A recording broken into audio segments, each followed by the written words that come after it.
Alright everyone, we start off today with a hilarious piece from MSNBC. This is a fluff piece claiming that Taylor Swift is going to revive Biden's ailing political career. Celeb worship doesn't really play a big role in politics. By the way, this is shades of 2016. Do you remember when you had that supercut of a bunch of celebrities talking about how you must vote for Hillary Clinton for the future of our republic and stuff like that? It didn't really work now, did it? If Hillary Clinton isn't necessarily a hip icon to the youngest generations, Joe Biden even less so, I think. Even more doddering and incoherent. Taylor Swift has a shit ton of fans. But let me tell you, like, personally, I like Depeche Mode. They're my favorite band. They lean off towards leftoid land politically. It's sort of a sign of the times things from, like the Thatcherite era and stuff like that back in the 80s. And they never really left that behind. The music's not generally political in nature. A couple of tunes are.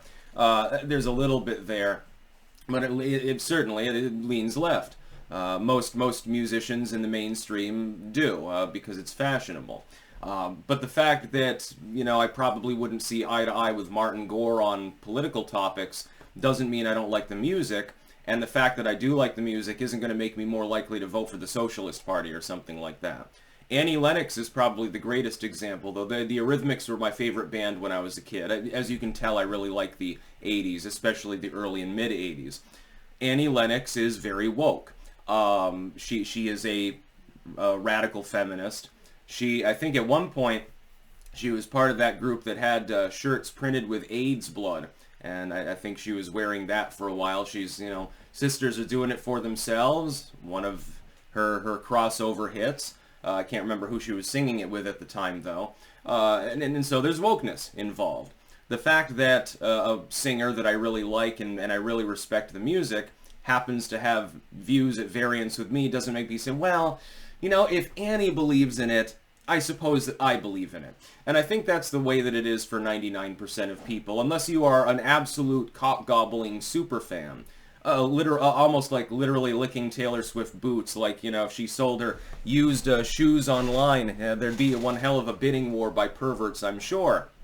Unless you're part of that particular crowd of people that really go over the top, and by the way, are the kind of fans that you don't want to have, who get a little stalky, a little rapey sometimes. I've had this experience on a number of occasions, and I'm not nearly as well known as Taylor Swift, so I can only imagine some of the weird fan mail. Hey, I mailed you my pubes. Yeah, take a sniff.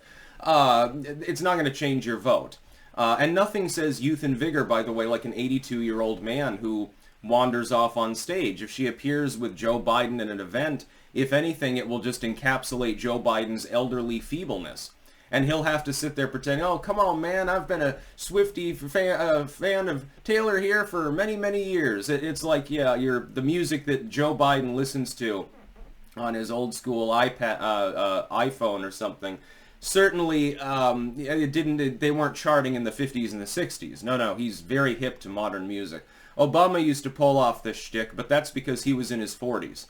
Obama could make that work. It'd be sort of like if Donald Trump came out and he's like, wow, have you heard this great new singer, Billie Eilish? Or I'm a big fan of Lana Del Rey. Okay, that's fine. Nobody's going to believe it. Your device that plays music, I'm sure that it has older music on it because you come from an older generation.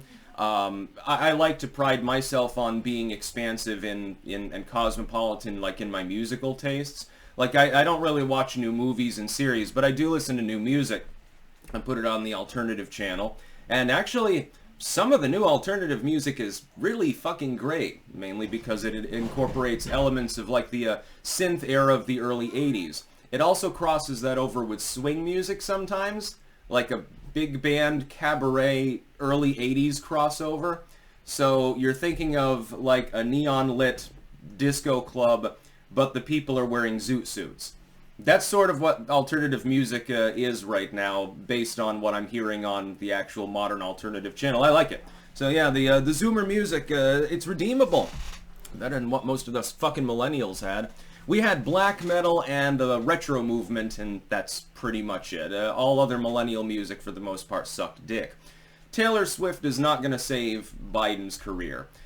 Here's some other reasons why. when you sign up to go to the concert and you see the food prices and the shirt prices and stuff like that, that's the same sticker shock as when you go to the grocery store. The economy is all-encompassing. It encapsulates, 90% of the population, unless you are at the very lowest end. So you're like, well, the economy sucked before, it sucks now, my life sucks. So you've got nothing. Or you're at the top.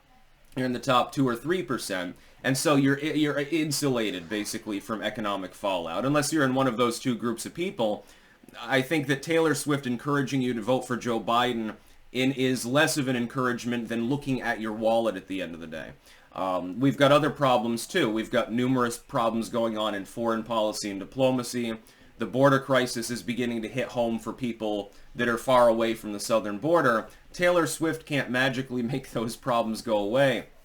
All I can deduce is that this is a fluff piece designed to evoke a response, maybe get a signed letter from Taylor thanking you for the beautiful article or something like that.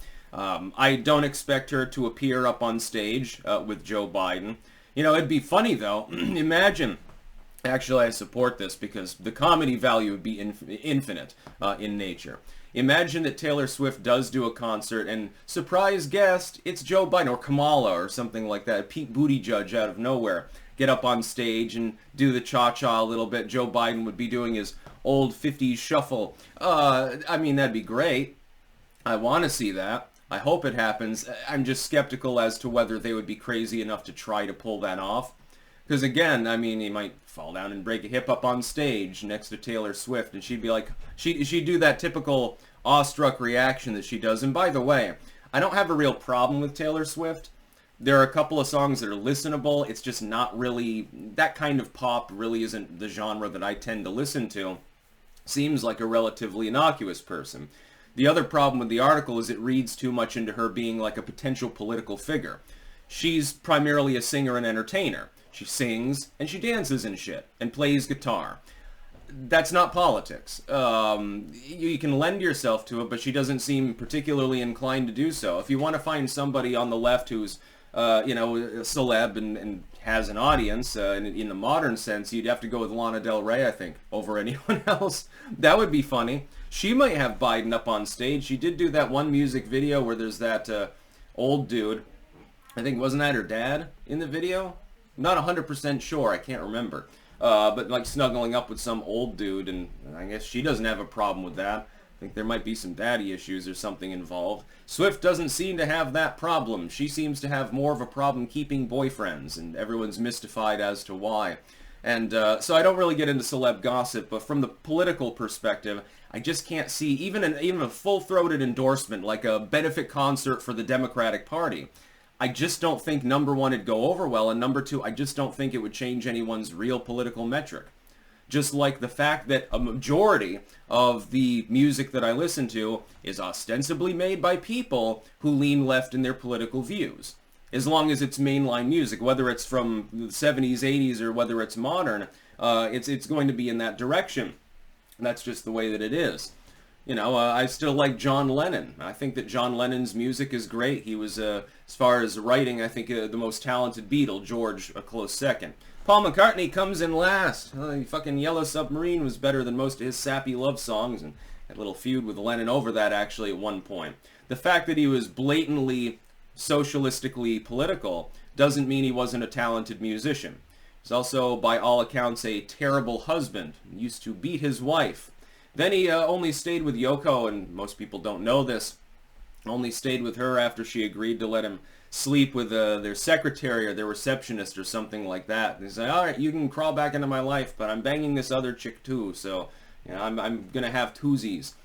Interesting fellow. That's about all. Peace out.